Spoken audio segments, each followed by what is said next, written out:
ಇಂದಿನ ಜೈ ಭೀಮ್ ಡಾಕ್ಟರ್ ಅಂಬೇಡ್ಕರ್ ಜನಪರ ವೇದಿಕೆ ಇಂದ ಬೃಹತ್ ಮಟ್ಟದಲ್ಲಿ ಬೆಂಗಳೂರು ಸ್ವಾತಂತ್ರ್ಯ ಉದ್ಯಾನವನದಲ್ಲಿ ಪ್ರತಿಭಟನೆ ಹಮ್ಮಿಕೊಂಡಿರ ಸನ್ಮಾನ್ಯ ಮುಖ್ಯಮಂತ್ರಿಗಳು ಸಿದ್ದರಾಮಯ್ಯನವ್ರಿಗೆ ಮತ್ತೆ ಬಿ ಜಮೀರ್ ಅಹಮದ್ ಖಾನ್ ಅವ್ರಿಗೆ ತಮ್ಮ ಬೇಡಿಕೆ ನಾವು ಏನ್ ಸಮಸ್ಯೆ ಹೇಳಿ ಸರ್? ಸರ್, ನಮಗೆ 30 ವರ್ಷದಿಂದ ಇದ್ದಂತ ಮನೆನ 5 ವರ್ಷದಿಂದ ಕೆಡವಾಕಿದ್ರು. 1 ವರ್ಷದಲ್ಲಿ ಕಟ್ಕೊಡ್ತೀನಿ ಅಂದವರು 1 ವರ್ಷ ಅಲ್ಲ 4 ವರ್ಷ ಕಟ್ಕೊಡ್ಲಿಲ್ಲ. ಹಂಗಾಗಿ ನಾವು ಅವ್ರಿಗೆಲ್ಲರಿಗೂ ಹೋಗ್ಬಿಟ್ಟು ಮಾಹಿತಿ ತಿಳಿಸ್ತು. ಆದ್ರೆ ಇವ್ರು ಯಾರನ್ನು ಇದ್ರ ಬಗ್ಗೆ ಸ್ಟೆಪ್ ತಗೊಂಡಿಲ್ಲ. RTI ಹಾಕಿದ್ಮೇಲೆ ಏನ್ ಹೇಳ್ತಾರೆ, ನಮ್ಗಿನ್ನೂ 90,000 ಕಟ್ಟಬೇಕು ಅಂತಾರೆ. 10,000 ಅವ್ರು ಅಕ್ರಮವಾಗಿ ತಗೊಂಡಿದ್ದಾರೆ. ನಮ್ಮ ಹತ್ರ ಡಿ ಕಟ್ ತಗೊಳಂಗಿರ್ಲಿಲ್ಲ. ನಾವು ಆಲ್ರೆಡಿ 1,500 ಡಿ ಕಟ್ ಬಂದಿದ್ದು. ಅಕ್ರಮವಾಗಿ 1,500 10,000 ತಗೊಂಡಿದ್ದಾರೆ. ಇನ್ನು 90,000 ಡಿ ಕಟ್ಟಿದ್ರೆ ನಮಗ್ ಮನೆ ಕನ್ಸ್ಟ್ರಕ್ಷನ್ ಶುರು ಮಾಡ್ತೀನಿ ಅಂತಾರೆ. ಮತ್ತೆ ನಿನ್ನೆ ನೋಡಿ ಜಮೀರ್ ಅಹಮದ್ ಅವರು ಹೇಳ್ತಾರೆ, ನೀವು ಒಬ್ಬೊಬ್ರು 4 ಲಕ್ಷ ಕಟ್ಟಬೇಕು, 90,000 ಇಲ್ಲ 4 ಲಕ್ಷ ಕಟ್ಟಬೇಕಾಗಿರೋದು ಅಂತ ಜಮೀರ್ ಅಹಮದ್ ಅವರು ಹೇಳ್ತಾರೆ. ಅದಕ್ಕೆ ನಾವು ಇವತ್ತು ಇದು ಧರಣಿ ಮಾಡ್ತಾ ಇರೋದು 20ನೇ ತಾರೀಕು. ಇವತ್ತು ಯಾರು ಬರ್ತಾರೋ ಕೇಳ್ತೀವಿ. ಅವ್ರು ನಮ್ಮ ಮಾತಿಗೆ ಆನ್ಸರ್ ಕೊಟ್ಟಿಲ್ಲ. 20ನೇ ತಾರೀಕು ನಮ್ಮ ಮನೆ ನಾವು ನಮ್ಮ ಜಾಗದಲ್ಲಿ ಕಟ್ತೀವಿ. ಈಗ ಯಾವ್ಯಾವ ಸ್ಥಳದಲ್ಲಿ ತೊಂದರೆ ಆಗಿದೆ ಸರ್? ಸರ್, ಲಕ್ಷ್ಮೀಧನ ಕ್ವಾರ್ಟರ್ಸ್ ಅಲ್ಲಿ ಟೋಟಲ್ 650 ಮನೆ ಹೊಡೆದಾಕಿದೆ. 630 ಮನೆ ಹೊಡೆದಾಕಿದ್ದಾರೆ. ಹೊಡೆದಾಕಿ ಈಗ ಜಾಯಿಂಟ್ ರೇಂಜ್ ಕೊಡ್ತಾ ಇದಾರಂತೆ. ಬೇರೆ ಕಂಪ್ನಿ, ಬಾಂಬೈ ಕಂಪ್ನಿ ಕೊಡ್ತಾವ್ರಂತೆ. ಬಾಂಬೈ ಕಂಪ್ನಿಯವ್ರು ಕೊಟ್ಟರೆ ಸುತ್ತಮುತ್ತ ಇರೋ ಜಾಗ ಎಲ್ಲ ನುಂಗಾಕ್ಬಿಟ್ಟವ್ರೆ. ಇರೋ ಸ್ಲಂಬೋರ್ಡ್ ಜಾಗ ಇದನ್ನ ನುಂಗಾಕೋದಿಕ್ ನೋಡ್ತಾವ್ರೆ. ಸರ್, ಇದು ನೀವು ಫಾಲೋ ಮಾಡ್ತಾ ಇದ್ದೀರಾ ಸರ್? ಹೋಗೋದು ಬರೋದು ಎಲ್ಲರಿಗೂ ಲೆಟರ್ ಕೊಟ್ಟಿದ್ದೀವಿ.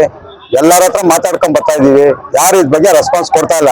ಲೆಟರ್ ತಗೊಂತಾರೆ, ಮಾಡ್ತೀವಿ ಅಂತಾರೆ, ಅಲ್ಲಿಗೆ ಸ್ಟಾಪ್ ಮಾಡ್ತಾರೆ. ಸರ್, ಜಮೀರ್ ಅಹಮದ್ ಖಾನ್ ಅವರು ಒಂದು ಕಡೆ ಹೇಳ್ತಾರೆ, ಎಲ್ಲ ನಿಮ್ ಕಡೆನೇ ಇದೀವಿ, ಏನೇ ತೊಂದರೆಗಳಿದ್ರು ಬಗೆಹರಿಸ್ಕೊಡ್ತೀವಿ, ಪ್ರತಿಯೊಂದು ರೂಪಾಯಿ ನಾವೇ ಎಷ್ಟು ಲಕ್ಷ ನಾವೇ ಎಷ್ಟು ಮನೆಗೆ ಬೇಕು ನಾವೇ ಕೊಡ್ತೀವಿ ಅಂತ ಸರ್ ಜಮೀರ್ ಅಹಮದ್ ಖಾನ್. ಸರ್, ನಿನ್ನೆ ಇದೇ ಜಮೀರ್ ಅಹಮದ್ ನಿನ್ನೆ ವಿಧಾನಸೌಧದಲ್ಲಿ ಹೇಳ್ತಾ ಇದ್ದಾರೆ ಕಲಾಪದಲ್ಲಿ, ನಾವು 90,000 ಸ್ಲಂಬೋರ್ಡ್ನವ್ರು ಕೊಟ್ಟಿರೋ ಮಾಹಿತಿ ತಪ್ಪು, ನಮಗೆ 4 ಲಕ್ಷ ಕಟ್ಟಬೇಕು ಅಂತ ಹೇಳ್ತಾರೆ. ನಿನ್ನೆ ಎಲ್ಲಾ ಮಾಧ್ಯಮದಲ್ಲೂ ಬಂದಿದೆ.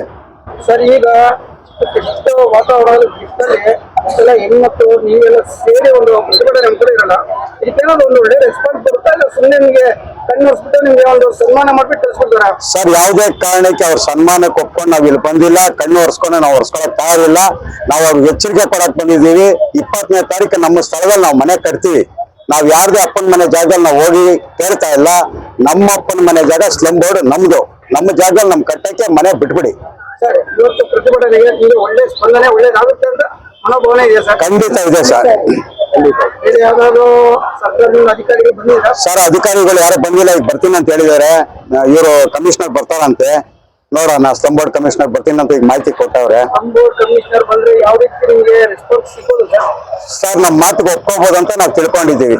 ಯಾಕಂದ್ರೆ ನಾವು ಅವ್ರ ಹತ್ರ ದುಡ್ಡಿಲ್ಲ ಅನ್ನೋ ಕಾರಣಕ್ಕೆ ನಮ್ಗೆ 15-20 ಜಾಗ ಕೊಡಿ. ನಾವು ನಿಮ್ ಮನೆ ರೂಮ್ ಅಷ್ಟು ಜಾಗ ಕೇಳ್ತಾ ಇಲ್ಲ, ನಿಮ್ ಮನೆ ಬಚ್ಚಲಷ್ಟು ಜಾಗ ಕೇಳ್ತಾ ಇದ್ವಿ. 15-20 ಅಷ್ಟು ಕೊಟ್ರೆ ನಮಗ್ ಸಾಕು.